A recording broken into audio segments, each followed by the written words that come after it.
Hi everyone. Please నా video మీకు నచ్చినట్టయితే లైక్ చేసి సబ్స్క్రైబ్ చేసుకోండి. ఇంట్లో కూరగాయలు ఏం లేనప్పుడు ఒకసారి ఇలా ట్రై చేయండి. చాలా అంటే చాలా టేస్ట్గా ఉంటుంది.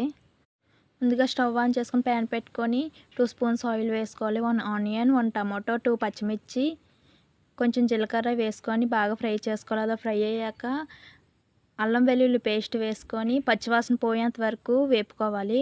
1 స్పూన్ సాల్ట్ వేసుకొని రెండు కరివేపాకు రెబ్బలు వేసుకొని 2 మినిట్స్ పాటు ఫ్రై చేసుకోవాలి. 1 గ్లాస్ వాటర్ వేసుకోవాలి. వాటర్ వేసుకొని బాగా కలుపుకోవాలి. నిమ్మకాయ సైజ్ అంతా చింతపండుని తీసుకొని రసం తీసుకొని వేసుకోవాలి. మీకు టేస్ట్కి సరిపడే కారం వేసుకోవాలి. 2 స్పూన్స్ శనగపిండి తీసుకొని వాటర్ వేసుకొని ఇలా వచ్చేంత వరకు కలుపుకోవాలి. చూడండి, ఈ కన్సిస్టెన్సీలో రావాలి. ఇలా ఉంటే బాగుంటుంది. ఇలా తిరగబడి మరిగేటప్పుడు కలుపుకున్న పిండిని వేసుకొని బాగా కలుపుకోవాలి ఉండలు లేకుండా. ఫైనల్గా 2 మినిట్స్ తర్వాత కొంచెం కొత్తిమీర వేసుకొని మీ దగ్గర ఉన్న మసాలాలు వేసుకోండి. చికెన్ మసాలా కానీ మటన్ మసాలా, ధనియాల పొడి ఏదైనా వేసుకోవచ్చు మీ ఫ్లేవర్ తగ్గట్టుగా.